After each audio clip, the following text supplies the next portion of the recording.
పల్నాడులో మరోసారి ఉద్రిక్త పరిస్థితులు నెలకొన్నాయి. టీడీపీ సానుభూతి పరులను పరామర్శించేందుకు చలో మాచర్లకు పిలుపునిచ్చారు టీడీపీ నేతలు. అయితే మాచర్లలో ఎలాంటి రాజకీయ పర్యటనకు అనుమతి లేదని తేల్చి చెప్పారు పోలీసులు.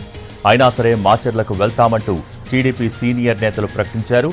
దీంతో ఎలాంటి అవాంఛనీయ ఘటనలు జరగకుండా పోలీసులు అప్రమత్తంగా ఉన్నారు. మాచర్ల వెళ్లకుండా టీడీపీ నేత దేవినేని ఉమాను గృహ నిర్బంధం చేశారు పోలీసులు.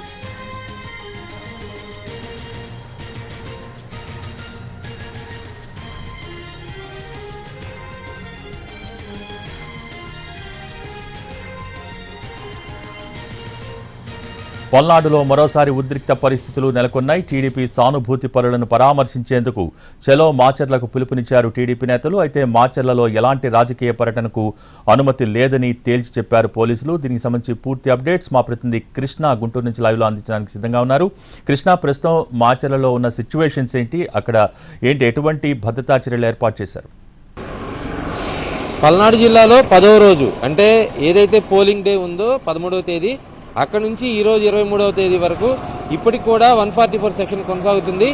నిరవధికంగా అది కొనసాగుతూనే ఉంటుంది. సో ఈ నేపథ్యంలో పల్నాడులో ఉద్రిక్త పరిస్థితులు ఇంకా తొలగిపోలేదనేది చాలా స్పష్టంగా ఉంది. ఎందుకంటే మాచర్ల లాంటి నియోజకవర్గం, గురజాల లాంటి నియోజకవర్గం, ఈ రెండు నియోజకవర్గాల్లో చాలా కీలకంగా షాపులు దగ్గరుండి పోలీసులు మూపిస్తున్నటువంటి పరిస్థితి. ఎందుకంటే ఎలాంటి అవాంఛనీయ సంఘటనలు జరగకుండా ఒక అంశం, రెండోది ఎక్కువ మంది గ్యాదర్ అవ్వకుండా ఇంకొక అంశం. ఈ రెండు అంశాలను పరిగణలో తీసుకొని గత 10 రోజులుగా నామమాత్రంగానే వ్యాపారాలు సాగుతూ ఉన్నాయి. చాలా చిన్న మొత్తంలోనే దుకాణాలు తెరుస్తూ ఉన్నారు. మధ్యాహ్నానికి అవి కూడా క్లోజ్ అవుతూ ఉన్నాయి. సో ఈ రోజు కూడా పల్నాడు పోలీసులు ముఖ్యంగా మాచర్ల, గురజాల లాంటి ప్రాంతాల్లో షాపులు బంద్ చేయించారు. ఒకటి 144 సెక్షన్ అమలు అవుతుంది, రెండోది ఉద్రిక్త పరిస్థితులు ఉన్నాయి నేపథ్యంలో. ఈ నేపథ్యంలోనే టీడీపీ సానుభూతి పరులు ఎవరైతే ఉన్నారో వాళ్ళకి గాయాలు ఎవరికైతే అయినాయో వాళ్ళని పరామర్శించాలి అనేటువంటి ఒక ఆలోచనతో ఈరోజు పరామర్శ యాత్ర పెట్టింది. దీనికి పోలీసులు అనుమతి నిరాకరించారు.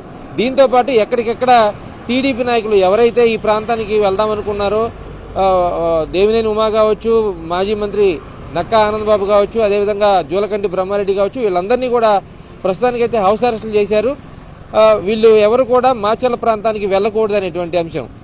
సో ఈ నేపథ్యంలో మధ్యాహ్నానికి కొన్ని దుకాణాలు తెరిచినా సాయంత్రం వచ్చేసరికి పూర్తి స్థాయిలో ఒక కర్ఫ్యూ వాతావరణం అయితే, నిరవధిక కర్ఫ్యూ వాతావరణం అయితే, అప్రకటిత కర్ఫ్యూ వాతావరణం అయితే అక్కడ నెలకొని ఉంది. సో పల్నాడు ప్రాంతంలో ఇంకా ఎన్ని రోజులు ఇలాంటి పరిస్థితులు కొనసాగుతాయి? సో జూన్ 4వ తేదీన ఎన్నికల కౌంటింగ్ పూర్తయిన తర్వాత కూడా ఇంకా ఎలాంటి పరిస్థితులు వస్తాయనేటువంటి అంచనాలతో పోలీసులు ఉన్నారు. ఇప్పుడు నూతనంగా బాధ్యతలు స్వీకరించినటువంటి ఎస్పీ కూడా, మల్లికా గర్గ్ కూడా చాలా పల్నాడు ప్రాంతంలో ఉన్నటువంటి డేటాను ఎప్పటికప్పుడు తెప్పించుకోవడం, అధికారులతో సమావేశం అవటం, ఆ తర్వాత పల్నాడులో తీసుకోవాల్సినటువంటి జాగ్రత్తల మీద ఎప్పటికప్పుడు అధికారులకు సూచనలు చేస్తున్నారు. ఎట్టి పరిస్థితుల్లో మరొకసారి ఘర్షణలు జరగడానికి అవకాశం ఇవ్వకూడదు అనేటువంటి అంశాన్ని స్పష్టంగా చెప్తున్నారు. ఈ నేపథ్యంలోనే పెద్ద ఎత్తున కార్డన్ సెర్చ్లు నిర్వహిస్తున్నారు. మాచర్ల కానీ, గురజాల కానీ, సత్తెనపల్లి కానీ, ఇలా ప్రతి చోట కూడా కార్డన్ సెర్చ్లు, అంటే ఒక సమూహంగా వెళ్లి పోలీసులు అక్కడ ఉన్నటువంటి అనుమానాస్పద వ్యక్తులను, అనుమానాస్పద గృహాలను ముట్టడించి అక్కడ వాళ్ళ డేటా తీసుకొని, సో వాళ్ళ వల్ల ఏమీ ఇబ్బంది లేదు అనుకుంటే మాత్రమే వాళ్ళని వదులుతున్నారు. ఏమన్నా ఇబ్బందులు ఉన్నాయనుకుంటే అదుపులోకి తీసుకొని ప్రశ్నిస్తున్నారు.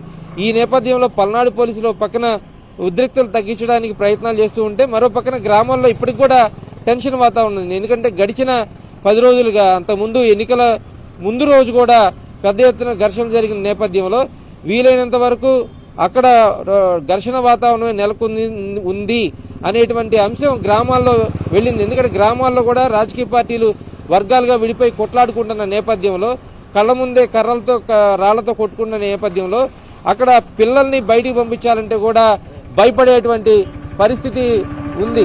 ఇలాంటి పరిస్థితుల నేపథ్యంలో పల్నాడులో మరికొద్ది రోజులు 144 సెక్షన్ కొనసాగుతుంది. ఘర్షణ వాతావరణం అయితే కొనసాగుతూనే ఉంటుంది. ఈ నేపథ్యంలో పోలీస్ శాఖ తీసుకునేటువంటి చర్యలు ఏవైతే ఉంటాయో అవే చాలా కీలకంగా మనం చెప్పుకోవచ్చు. Okay, thank you Krishna.